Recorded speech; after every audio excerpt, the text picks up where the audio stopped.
आपके अपने चैनल सलाम इंडिया में। आज हम बात करेंगे बॉलीवुड सितारों के बारे में। आप सब तो जानते ही हैं कि पिछले 7-8 दिन से एक बहुत ही हाईलाइट केस हुआ है दिल्ली में। Film director, producer, actor Satish Kaushik ji के बारे में। सतीश कौशिक जी का देहांत हो गया, जिसको लेकर के लोगों में तरह तरह की भ्रांतियां हैं, तरह तरह के लोग उनके बारे में बातें कर रहे हैं और काफ़ी कुछ हॉट मामला है। सतीश कौशिक जी के बारे में मैं ज़्यादा कुछ तो नहीं जानता, लेकिन हाँ इतना जानता हूँ कि क्योंकि मैं भी बॉलीवुड से ताल्लुक़ रखता हूँ, तो उनकी मौत का दुख मुझे भी है और होना भी चाहिए, क्योंकि एक्टर से पहले वो एक इंसान है और जिस तरह से उनकी मौत हुई वो तो बहुत ही दुर्भाग्यपूर्ण है। तो जहाँ तक मैंने उनके बारे में पढ़ा या उनके बारे में जो जानकारी हासिल की, वो दिल्ली में उनका जन्म हुआ था। दिल्ली में उन्होंने अपनी पढ़ाई पूरी की और पढ़ाई पूरी करने के बाद दिल्ली में जो नेशनल स्कूल ऑफ ड्रामा है उसमें उन्होंने एक्टिंग की तालीम ली, जिसे हम NSD कहते हैं। दिल्ली में तालीम लेकर के वो अपना सफ़र आगे जारी रखने के लिए मुंबई पहुंचे। मुंबई में उन्होंने बहुत स्ट्रगल किया, लेकिन उनको काम नहीं मिला। मुंबई एक ऐसी जगह है जहां बड़े सपने लेकर चले तो जाते हो, लेकिन ये गारंटी नहीं है कि आप कामयाब होंगे। उसके लिए आपको बहुत मेहनत करनी पड़ेगी। उन्होंने भी मेहनत की, वहाँ गए तो भूखे भी रहना पड़ा। तो भूख से बचने के लिए और अपना खर्चा चलाने के लिए उन्होंने एक फैक्ट्री में कैशियर का काम किया। वहां वो कैशियर की नौकरी मिल गई। दिन में वो फैक्ट्री में कैशियर की नौकरी करते हैं और शाम होते ही पृथ्वीराज थिएटर करने पहुंच जाते हैं। उनका ये प्रोग्राम चलता रहा, स्ट्रगल करते रहे। देन काफी समय बाद उनको एक फिल्म मिली, वो 7 दिन, जो अनिल कपूर के पापा सुरेंद्र कपूर साहब उसमें प्रोड्यूसर थे। उस फिल्म से उन्होंने अपना फिल्मी कैरियर शुरू किया। उसके बाद उनको छोटे मोटे रोल मिलते गए, वो काम करते गए। फिर मिस्टर इंडिया में कैलेंडर का रोल बहुत हाईलाइट हुआ और उसके बाद सतीश कौशिक की एक पहचान बन गई। उसके बाद वो किसी परिचय के मोहताज नहीं रहे और दौलत शोहरत दोनों उनको मिलती चली गई और फिल्मों में बेशुमार काम उनको मिलता चला गया।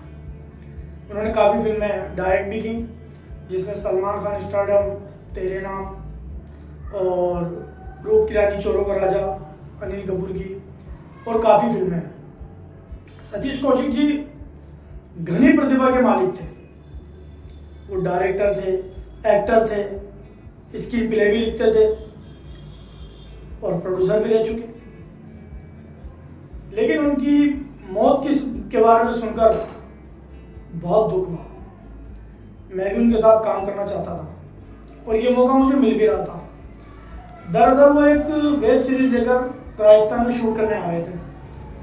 तो जो राजस्थान के कोऑर्डिनेटर हैं, उन्होंने उनको मेरा नाम सजेस्ट किया था और उसमें मैं एक छोटा सा रोल प्ले करने जा रहा था, कसाई का।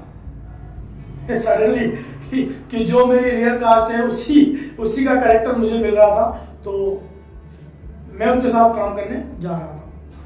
अमूमन मुंबई की फिल्म कंपनियां करती क्या है कि मेन लीड तो वो मुंबई से ले लेते हैं और जहाँ भी वो शूट करते हैं, जिस भी स्टेट में, लोकल आर्टिस्ट या सपोर्टिंग आर्टिस्ट वो वहाँ से ले लेते हैं। तो उनको खर्चा भी कम हो जाता है और काम आसान हो जाता है। तो ठीक इसी तरह जब राजस्थान में उनका शूट होने वाला था, तब मुझे भी कास्ट कर लिया गया। लेकिन उस टाइम कोरोना काल चल रहा था और कोरोना काल की वजह से राजस्थान गवर्नमेंट ने उनको शूटिंग की परमिशन नहीं दी। तो उन्होंने लास्ट मोमेंट पे अपना शूटिंग लोकेशन चेंज किया और वो राजस्थान से झारखंड में ट्रांसफ़र हो गया।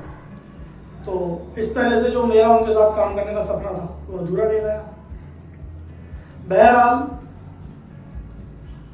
जिसके नसीब में जो होता है वो उसे मिलता है और यही ज़िंदगी का भी है कि ऊपर वाला, खुदा, ईश्वर, अल्लाह जिसके नसीब में जितने दिन लिखता है वो उतने दिन जीता है और एक न एक दिन सभी का अंत होने वाला है।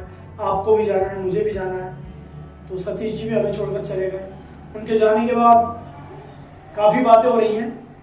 विकास मालू जो उनके दोस्त हैं, उनकी बीवी उनके बारे में कुछ और बोल रही है और विकास मालू अपनी सफाई में कुछ और बोल रहे हैं। सतीश जी की पत्नी ने भी सफाई दी है कि ऐसा कुछ नहीं है, उनके पति को बदनाम किया जा रहा है।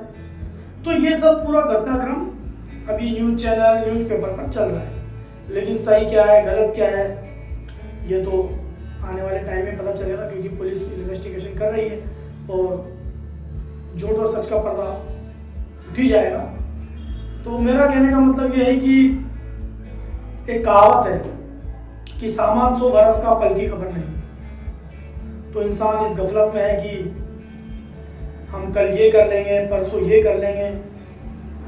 तो अगर आपके स्वास्थ्य में थोड़ी बहुत भी कोई प्रॉब्लम या आपको कुछ परेशानी दिखती है स्वास्थ्य में, तो मेरा यह आपको मशवरा है कि एक बार आप डॉक्टर से अपॉइंटमेंट लेकर के अपना चेकअप जरूर करवा लें। कि ये ज़रूरी नहीं कि आज हमारा स्वास्थ्य ठीक है तो कल भी रहेगा। और चेकअप करवाने से हमें ये तो मालूम चल ही जाता है कि हमारे शरीर में क्या प्रॉब्लम है या आने वाले टाइम में हमें क्या प्रॉब्लम हो सकती है। तो मैं आप सबसे यही कहूँगा कि अपने स्वास्थ्य का ध्यान रखिए, व्यायाम और खान पान और परहेज इसका ध्यान रखिए, क्योंकि ज़िंदगी बड़ी अनमोल है, चाहे वो किसी की भी हो। तो बस इसी के साथ मैं आज आप सब लोगों से इजाज़त लेता हूँ। आज तक के लिए इतना ही। नेक्स्ट एपिसोड में फिर मिलेंगे कोई नए टॉपिक के साथ, फिर कोई नई बातचीत करेंगे। जब तक के लिए नमस्कार, सत श्री अकाल, सलाम, सलाम इंडिया।